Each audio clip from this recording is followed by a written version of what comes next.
Let's welcome to the show Senator Bill Cassidy from Senate Finance. Senator, great to have you back on. What do you make of that report?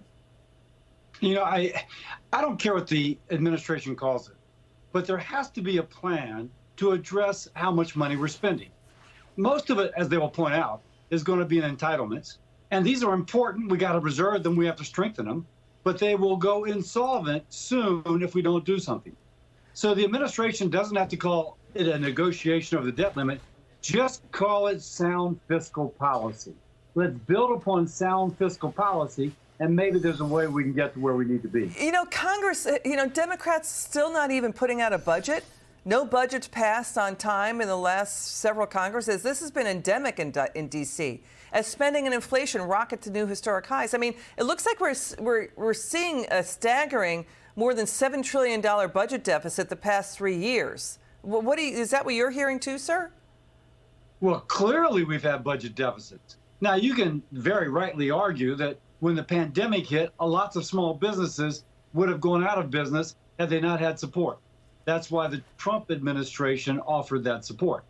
You can equally argue that the $1.9 trillion bill that the Biden administration passed on a strictly party line basis ignited inflation. But that's water under the bridge. What is going insolvent is Medicare in 4 years, Social Security in 11 years. If we addressed that, it would be something positive. I think that would satisfy hawks on the debt limit, and the administration would show that they're being wise fiscal stewards. That's all the American people are asking. But, I mean, wise fiscal stewards. I mean, nearly $360 billion in pandemic aid stolen. We're talking federal workers, including TSA, DHS, IRS workers, state workers stole pandemic money. I mean, over the next decade, to your point about entitlements, we're seeing this data. It seems staggering that Social Security, Medicare, Medicaid, VA benefits, defense spending, interest payments, that's going to take up 75% of all federal spending. Yes. And so, by the way, I'm willing to concede all the points you made. But if the administration just wants something face-saving, let's just look forward. We've got to make sure that Social Security and Medicare are solvent, that it's there for the people who are on it and will be there for the people who are going to be. Now, if they just want to say, okay, we're not talking about the debt ceiling, but we're going to make sure that Medicare and Social Security are solvent, they're doing their job, and it addresses our nation's indebtedness. Those are positive things that allows everybody to get something, and I don't care what they call it. You know, Senator, this seems like a game changer. This is a hinge point. You know, the Federal Reserve did a lot of money printing to buy U.S. securities to float government's massive debt spending.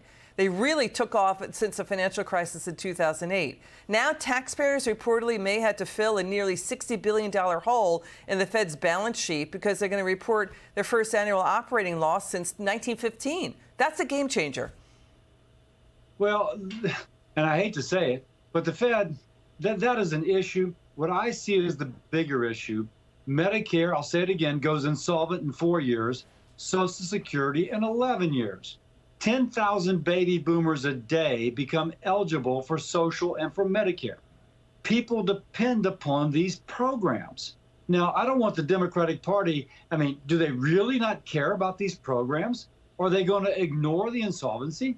Let's work together to find a solution to make sure that everybody who depends upon them, they can depend upon them knowing that they're there. Well, their insanitary is monetary theory, that you can basically print money forever. You end up wallpapering homes with the U.S. dollar. Let's go to this. Climate czar John Kerry, he's demanding even more money for climate change. I think you guys just passed $370 billion for climate change. We still don't know, taxpayers don't know who's funding his White House office payroll. Senator, I want you to listen to the criticism at the World Economic Forum. They want more money for green energy. You're going to hear green energy. They're talking more money for that. It's really dangerous to produce, including things like cobalt for electric car batteries. This is what Democrats are talking about. Watch this. We mine for cobalt, and we don't recognize that cobalt mining has a catastrophic impact if it's local cobalt mining, or even if it's large-scale cobalt mining. It's really horrific. There's now very nice evidence, in fact, on the impact it has on the health of women and children. especially it has substantial negative impacts on fetal growth and fetal health. It's pretty extraordinary that we, select group of human beings, because of whatever touched us at some point in our lives, are able to sit in a room and come together and actually talk about saving the planet. I mean, it's so almost extraterrestrial to think about, quote, saving the planet. And if you said that to most people, they think you're just a crazy tree-hugging, lefty, liberal, do-gooder, whatever. It's really those privileged select people who use the most fossil fuels, who have the largest carbon footprint, trying to prevent other countries from using them. In particular, poor Asian and African nations are being actively denied the natural gas and fossil fuels that we take for granted. Senator, we bring this up because this is the Democrats' focus. They're talking about things like electric cars. But 15 states in the Biden White House, they demand gas cars be outlawed. That's where the focus is, not about what you're talking about, Medicare and Social Security and saving it. They're talking about that. When, electric car batteries, mining for it is really dangerous. If you want to say that there's a disconnect between the Biden administration and the average person's concerns, I think that is clear. Every now and then when gasoline prices go sky high, they reconnect for a moment, and then they return to this sort of, nonsense.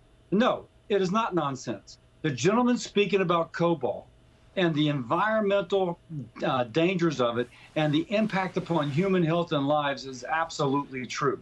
He could also have spoken about how China has a monopoly almost on that development, and therefore they would control the supply chain to make all these electric vehicles that they want to replace gasoline-powered vehicles with. So they are disconnected, but the American people need to reconnect them, and we reconnect them with our concerns. If we do that, the American people win. Watch Al Gore again attack David Malpass. He's head of the World Bank. But for not doing enough to spend more money on climate change when the World Bank is spending historic amounts. Watch this. Greta Thunberg was just arrested in Germany. I agree with her efforts to stop that coal mine in Germany. Young people around the world are looking at what we're doing. They look at the World Bank and they say, oh, you've got a climate denier in charge of the World Bank. So why are you surprised that the World Bank is completely failing to do its job? Secretary General says that. Everybody knows the World Bank is failing badly. Okay, is this Al Gore bullying because he doesn't like that David Malpass is Trump's appointee? Look at the record spendings that the World Bank is spending on climate change, on COVID pandemic, on fighting poverty. So this is Al Gore's attack on the World Bank, really? Is it going to be taken seriously? And it shows Al Gore's out of touch with the average German. They're starting coal-fired plants because, one, they didn't develop in their own natural gas resources. They became overly dependent upon the Russians, and the United States, which could have supplied them, had a difficult time building all the capacity to do so because of governmental regulations. Now they build a coal-fired plant so they don't freeze in the winter. Now that's being out of touch. Now, if you want to get rid of the coal-fired plant, the best thing to do is to restart their nuclear program. I suspect Al would not like that. Or develop U.S. natural gas so that we can continue to send them liquefied natural gas and get them off their dependence on Russia. Let's see what Al would say about those proposals. Got it. Senator Cassidy, we'll have you back on. It's good to see you. Thanks for coming in.